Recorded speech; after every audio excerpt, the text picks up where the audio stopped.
আমি আজকে প্রকাশ্য বলছি, আমরা এতদিন জোটের ক্রাইটেরিয়ার মধ্যে ছিলাম বলে আমরা কোনোদিন প্রকাশ্যে বলিনি। সিপিএম এর বামফ্রন্টের সঙ্গে আমরা যে জোট করেছিলাম 21 সালে বসিরহাট উত্তর বিধানসভায়, বামফ্রন্টের পক্ষ থেকে প্রতিটা ভোট বিজেপিকে বামফ্রন্ট করিয়েছিল। সেই জন্য বসিরহাট উত্তর বিধানসভায় বিজেপি 47 হাজার ভোট পেয়েছিল। আপনারা জোটের নামে ভিতরে ভিতরে রাম ভক্ত হবেন, আর আইএসএফ সেটা কোনোদিন মেনে নেয়নি, আগামী দিনেও মেনে নেবে না।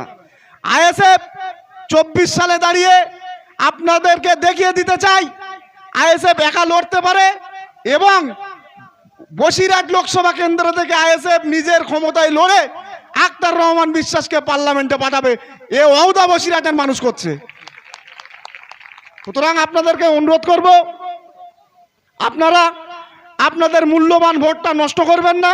বসিরহাটের প্রার্থী আব্বাস সিদ্দিকী ভাইজানের মনোনীত প্রার্থী, নওশাদ ভাইয়ের মনোনীত প্রার্থী আখতার রহমান ভাইকে সমর্থন জানাতে এখানে উনি উপস্থিত হয়েছেন। সাথে সাথে এখানে আমাদের উপস্থিত আছেন বসিরহাটের আইএসএফ মনোনীত প্রার্থী আখতার রহমান ভাইকে সহ এখানকার নেতৃত্বরা যেভাবে অক্লান্ত পরিশ্রম করে আজকে এই প্রোগ্রামটা সফল করেছে, তাদেরকেও আমি আমার পক্ষ থেকে অফুরন্ত ভালোবাসা জানাচ্ছি। আপনারা জানেন, বিভিন্ন জায়গা থেকে একটা প্রশ্ন আমাদের মাঝখানে আসছে, সেটা হলো রাজ্য স্তরে জোট নিয়ে। যে আইএসএফ 2021 সালে আমরা দেখেছি আইএসএফ সংযুক্ত মোর্চায় লড়াই করছিল, 2024 সালে এসে আমরা দেখতে পাচ্ছি আইএসএফ সংযুক্ত মোর্চায় নেই। প্রথমত আপনাদের এখান থেকে বসিরহাট উত্তর থেকে যে সমস্যার সম্মুখীন আমাদের হতে হচ্ছে, আমরা সেটাকে আপনাদেরকে ক্লিয়ার করে দিচ্ছি। জোটের পক্ষে কিন্তু আমরা এখনো আছি, জোটের পক্ষে আমরা ইন্ডিয়ান সেকুলার ফ্রন্ট, বিজেপি এবং তৃণমূলের বিরুদ্ধে শক্ত রাজনৈতিক ছাতা তৈরি করার পক্ষে 21 সালে কিন্তু আমরা জোট করেছিলাম, 24-এও জোটের পক্ষে ছিলাম। কিন্তু বামফ্রন্ট যে বর্তমান পশ্চিমবাংলায় যেনারা বিগত 34 বছর ধরে রাজত্ব করে এসছেন, বামফ্রন্টরা মনে করছে যে এখনো পর্যন্ত ওনারা মনে হয় পশ্চিমবাংলায় ক্ষমতায় আছে। আমরা আইএসএফ, আপনারা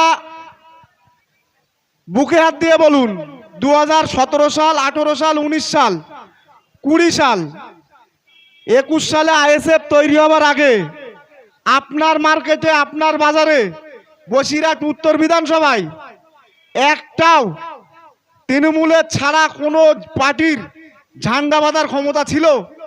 কোনো মার্কেটে কোনো ঝান্ডা ছিল?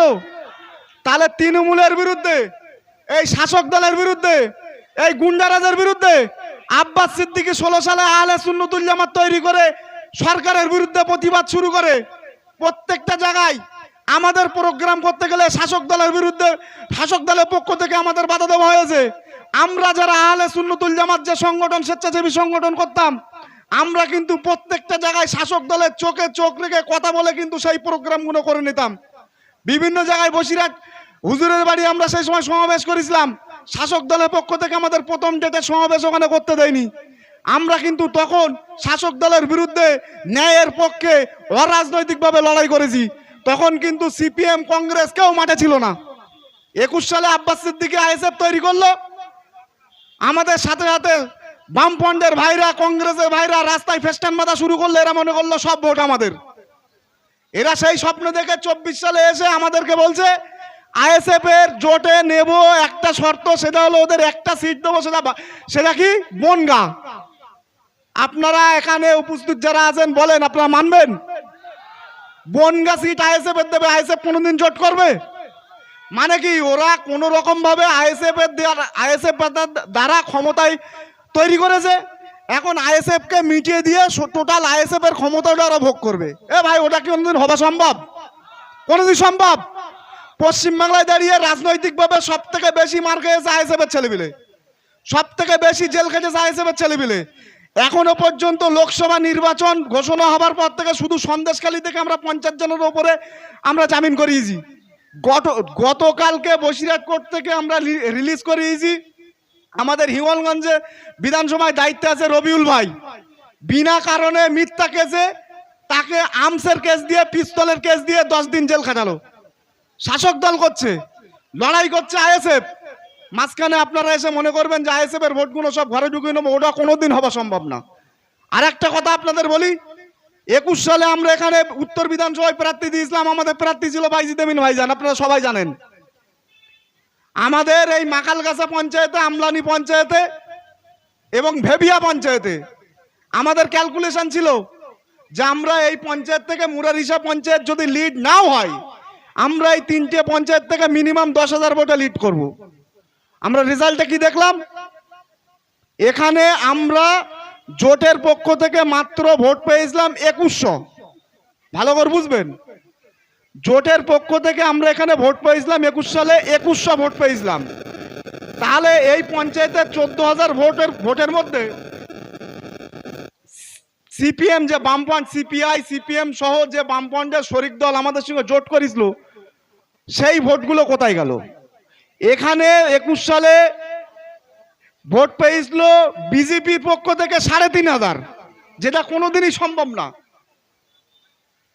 3,500 বিজেপি ভোটটা পেয়েছে কোথা থেকে? আর বামফ্রন্ট বন্ধুদের ভোটটা গিয়েছিল কোথায়? প্রত্যেকটা জায়গায় আপনাদেরকে বলি, সিপিএম এর প্রত্যেকটা ভোট বসিরহাট উত্তর বিধানসভার, আমি আজকে প্রকাশ্য বলছি, আমরা এতদিন জোটের ক্রাইটেরিয়ার মধ্যে ছিলাম বলে আমরা কোনোদিন প্রকাশ্য বলিনি।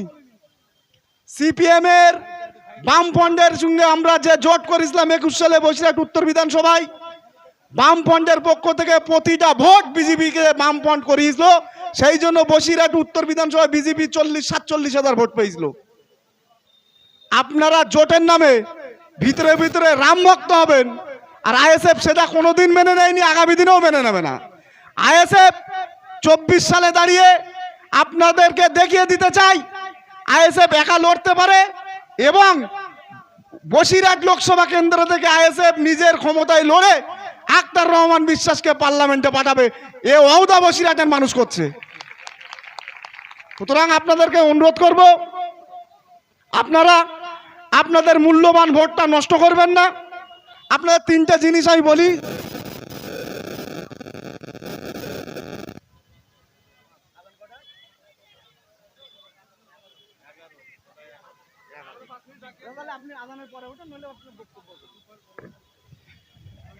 যাই হোক, ছোট ভাইজান রাস্তায় আছে, খবর এখনই এসছে, খুব তাড়াতাড়ি ঢুকবে। তার আগে আমাদের রাজ্য সম্পাদক যিনি আছেন বিশ্ববিদ্যালয় বক্তব্য দিতে বাকি, আমি শর্ট করব। আজানের পরপর বিশ্ববিদ্যালয় উঠবেন, তারপরে আমাদের প্রার্থীর মুখ দিয়েও আমরা বক্তব্য শুনবো। তো আপনাদেরকে আমি বলি, আপনাদের ভোট কোন রকম ভাবে আইএসএফ ছাড়া অন্য কোনো দলে দিয়ে আপনারা ভোটটা নষ্ট করবেন না। আপনাদেরকে আমি বলি, এখানে বামফ্রন্টের পক্ষ থেকে যিনি প্রার্থী আছেন তিনি কিন্তু সন্দেশখালীর প্রাক্তন এমএলএ। আমার সন্দেশখালীর ভাই দায়িত্বে যিনি আছেন মফিজুল ভাই এখানে উপস্থিত আছে। সেখানে সন্দেশখালীর রিপোর্ট, বামফ্রন্ট যেভাবে বিগত দিনে, আজকে যে শাহজাহান শেখ অ্যারেস্ট হয়েছে তিনি কিন্তু অন্য কোনো আসমান থেকে এসে পড়া প্রোডাক্ট না, সব বামফ্রন্টের প্রোডাক্ট। বামফ্রন্টের প্রোডাক্ট, ক্ষমতা রাজ্য সরকার চেঞ্জ হয়েছে, সেই মোস্তানি চেঞ্জ করার জন্য কালার চেঞ্জ করেছে, গায়ের জার্সি চেঞ্জ করেছে। মোস্তান বলে একই ঘরের, বামফ্রন্টের মোস্তান। এখনো পর্যন্ত মফিজুল ভাইয়ের রিপোর্ট আছে যে ওখানে বামফ্রন্টের পক্ষ থেকে 10,000ও ভোট পাবে না। মানুষ সিপিএম কে চাইছে না, বাংলার মানুষ নতুন দল চাইছে। আপনি বিজেপিকে ভোট দেবেন? বাংলার ভারতবর্ষের সব থেকে বড় সাম্প্রদায়িক দল যদি থাকে সেটার নাম বিজেপি। এখনো পর্যন্ত ভারতবর্ষের মধ্যে স্বাধীনতার পর থেকে 14 বছরে যতটা সাম্প্রদায়িক দাঙ্গা লাগিয়েছে, স্বাধীনতার পর থেকে ভারতবর্ষে অতটা সাম্প্রদায়িক দাঙ্গা ভারতবর্ষে লাগেনি। সেটা বিজেপি সরকার দ্বারা বিজেপি দ্বারা সম্ভব হয়েছে। সুতরাং আমরা বসিরহাটের মানুষ নামক সাম্প্রদায়িককে ভোট দিয়ে আপনাদের ভোটটাও নষ্ট করবেন না, এই আশা আপনাদের কাছে রাখতে পারি। শাসক দলের কথা বলি, দেখুন শাসক দলে বর্তমান যা পরিস্থিতি, আপনি যদি শাসক দলের নেতাদের চোর বাদ দেন, আপনি ভালো মানুষ খুঁজে পাবেন না। আপনি শাসক দলের নেতাদের যদি চোরের লিস্ট করেন, আপনি ভালো মানুষ শাসক দলে খুঁজে পাবেন না। চোরের কোয়ালিটি, বুথ স্তরে যে নেতৃত্ব দেয় সে বুথ স্তরের চোর, যে পঞ্চায়েত স্তরে নেতৃত্ব দেয় সে পঞ্চায়েত স্তরের চোর, যে বিধানসভা স্তরে নেতৃত্ব দেয় সে বিধানসভা স্তরের চোর। মানে যার কোয়ালিটি যত বড় সে তত বড় চোর। সুতরাং আপনাদের টাকা, আমাদের টাকা, আমাদের হকের টাকা, আমাদের ট্যাক্সের টাকা কিন্তু ওরা চুরি করছে আর বাড়ির খাটের তলায় টাকার গোডাউন তৈরি করছে। আমরা যদি এই সরকারকে পশ্চিমবাংলা থেকে উৎখাত না করতে পারি, আগামী দিনে আপনার যে বাচ্চা, আপনার ঘরে যে সন্তান জন্মাবে, আজকে পশ্চিমবাংলায় দাঁড়িয়ে 7 লক্ষ কোটি টাকা পশ্চিমবাংলা দেনদার। পশ্চিমবাংলা রিজার্ভ ব্যাংক থেকে দেনা নিয়েছে এই গত 14 বছরের মধ্যে 5.5 লক্ষ কোটি টাকা। বামফ্রন্ট চলে যাওয়ার সময় পশ্চিমবাংলার দেনা ছিল 1.5 লক্ষ কোটি টাকা, 1,55,000 কোটি টাকা। আজকে সেই দেনাটা দাঁড়িয়েছে 7 লক্ষ কোটি টাকা। মানে আপনি জানলে অবাক হবেন, আমাদের পাশের রাষ্ট্র বাংলাদেশ, বাংলাদেশে পুরো দেশ চালিয়ে ওদের দেনা হলো, রিজার্ভ ব্যাংকের দেনা হলো 5 লক্ষ কোটি টাকা। সামান্য শুধুমাত্র ভুল সিদ্ধান্তের জন্য, বাংলার এই অপদার্থ মুখ্যমন্ত্রীর ভুল সিদ্ধান্তের জন্য বাংলা আজকে 7 লক্ষ কোটি টাকায় দেনায় জর্জরিত। আপনার ঘরে যে সন্তানটা জন্মাচ্ছে, আজকের দিনে জন্মালে 65,000 টাকা দেনা মাথায় নিয়ে সে জন্মাচ্ছে। আপনি যদি এই সরকারকে আর 5টা বছর সুযোগ দেন, পুরো পশ্চিমবাংলার যে মূল্য, পশ্চিমবাংলাটা বিক্রি করলে যে দাম হবে, সেই দামটা কিন্তু রিজার্ভ ব্যাংক বলেন যেখান থেকে ধার পায়, দেনা পায়, সেখানে কিন্তু করাপ্ট করে নেবে। মানে পশ্চিমবাংলা কিন্তু আগামী দিনে ঠিক ইস্ট ইন্ডিয়া কোম্পানি যেভাবে পরিচালনা করেছিল, ঠিক কোম্পানি এসে পশ্চিমবাংলা পরিচালনা করবে। আপনি বাড়ি, আপনার জমিতে ধান ফলাবেন, ওই ধান আপনি বিক্রি করতে পারবেন না। ওই ধান আদানি, আম্বানি এই কোম্পানিরাই আপনাদের এই কোম্পানিদের কাছে তুলে দিতে হবে। আপনার যদি বাজার মূল্য 10 টাকা থাকে, আপনাকে 5 টাকা দেবে, 5 টাকা ট্যাক্স বাবদ কাটবে, আপনার সেটা মেনে নিতে হবে, কারণ পুরো পশ্চিম বাংলাটাই কিনে নিচ্ছে ওরা। সুতরাং এই সরকারকে কোনো মতে আর চুল পরিমাণে সময় দেবার, সুযোগ দেবার অবকাশ বাংলার মানুষ রাখে না।